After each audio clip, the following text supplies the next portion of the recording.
Hi అండి. ఈరోజు నేను మష్రూమ్స్ తయారీ విధానాన్ని మీ ముందుకు తీసుకొస్తున్నానండి. చాలా బాగుంటుందండి. వేడి వేడి రైస్ తోటైనా చపాతీతోటైనా చాలా బాగుంటుందండి. మీరు మటన్ తినే ఫీలింగ్ ఉంటుందండి, అంత టేస్టీగా ఉంటుందండి. ఓకేనండి, తయారీ విధానంలోకి వెళ్దామా. నేను స్టవ్ మీద కళాయి పెట్టుకున్నానండి. కళాయి పెట్టుకొని ఆయిల్ వేసుకుంటున్నాను. తగినంత ఆయిల్ మనం వేసుకోవాలండి. ఆయిల్ కొంచెం ఎక్కువగానే పడుతుంది. నెక్స్ట్ అండి, నేను 10 మినిట్స్ వాటర్లో నానబెట్టుకొని నేను మష్రూమ్స్ క్లీనింగ్ చేసుకున్నానండి. అవి పై పొర తీసుకొని మనం శుభ్రంగా క్లీనింగ్ చేసుకొని కట్ చేసుకోవాలండి. ఆయిల్ హీట్ ఎక్కాక మనం ఇవి వేయించుకోవాలండి మష్రూమ్స్ని. ఎందుకంటే వాటర్ పోయినంత వరకు శుభ్రంగా మనం డీప్ ఫ్రై చేసుకోవాలండి. శుభ్రంగా వేయించుకోవాలి. ఇందులో ఒక హాఫ్ స్పూన్ పసుపు వేస్తున్నానండి నేను.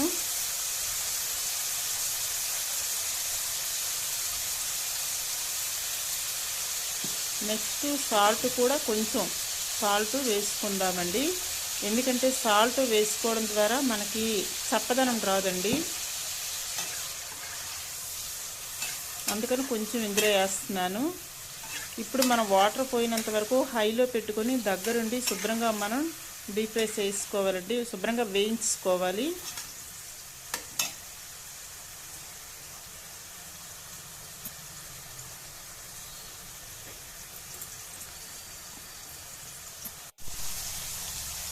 ఇలా మనం వేయించుకోవాలండి. ఇలా వేయించుకునేవి మనం వేరే ప్లేట్లోకి మనం తీసుకుందాం. శుభ్రంగా వేగే చూసారా.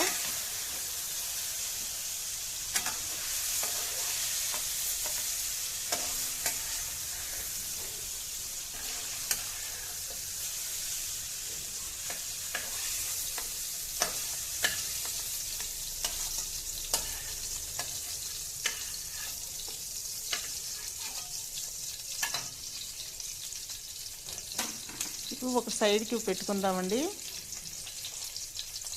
నెక్స్ట్ ఇవి ఆనియన్స్ అండి. ఒక 3 ఆనియన్స్ అండి, 2 టమాటాస్, అల్లం వెల్లుల్లి అండి తీసుకున్నాను. అవి మిక్సీ పట్టుకున్నాను. ఇలా మనం మిక్సీ పట్టుకున్నాక ఈ గ్రేవీని ఇందులో వేసుకుందామండి. ఈ పేస్ట్ని ఆయిల్లో వేసుకుందాం.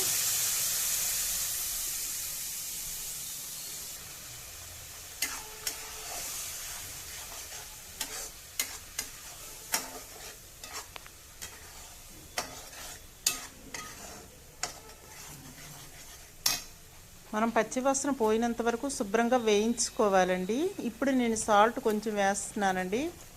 ఎందుకంటే అందులో ముక్కలో కొంచెం వేసాను కాబట్టి. ఇప్పుడు మనం ఈ ఆనియన్స్ పేస్ట్లో కూడా కొంచెం వేసుకుందామండి.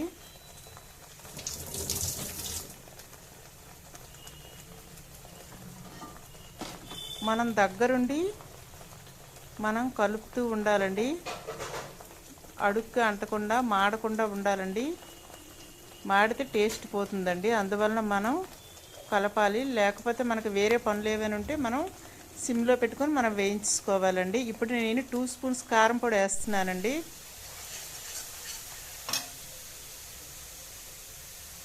శుభ్రంగా మనం పచ్చివాసన పోయినంత వరకు శుభ్రంగా మనం వేయించుకోవాలండి. ఇంకా కొంచెం వేగాలి.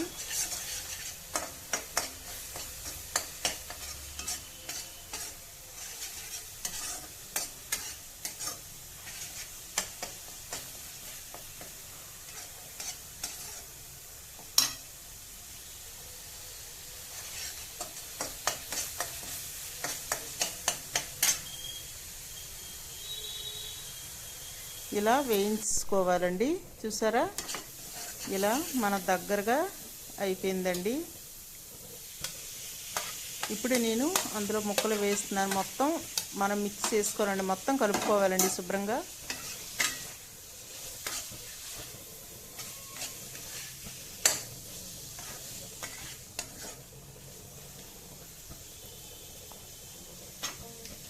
శుభ్రంగా కలుపుకున్నాక మనం తగినంత వాటర్ వేసుకుందామండి. అంటే ఆ ముక్కలు మునిగినంత వరకు మనం వాటర్ వేసుకుందామండి. ఎందుకంటే ముందు ముక్కలు ఆనియన్స్ పేస్ట్ అంతా మనం శుభ్రం వేయించుకున్నాం కదండి. ఇప్పుడు మనకి ఏంటంటే జస్ట్ ముక్కలు అప్పుడు వేయించినప్పుడు సగం ఉడికిపోయిందండి. కాబట్టి ఇప్పుడు వాటర్ వేసుకుని ఇప్పుడు హైలో పెట్టుకొని నేను ఉడికించుకుంటున్నానండి. హైలో పెట్టుకొని మనం చూసుకుంటూ ఉండాలి. మీకు వేరే పనులు ఏమైనా ఉంటే సిమ్లో పెట్టుకోండి. ఇప్పుడు నేను చూసారా హైలో పెట్టుకున్నాను. కర్రీ అయిపోయిందండి. ఇప్పుడు లాస్ట్లో నేను ఇంట్లో చేసిన మసాలా అండి, గరం మసాలా పౌడరు, ధనియాలు, గరం మసాలా అన్నీ కలిపినవ్వండి. ఒక 1 స్పూన్ వేస్తున్నానండి. ఫుల్గా ఒక 1 స్పూన్ అండి. లాస్ట్లో దించే ముందు వేయాలండి. ఇది కర్రీ చాలా బాగుంటుందండి. ఇప్పుడు నేను గార్నిష్ కండి కొత్తిమీర వేసుకున్నాను.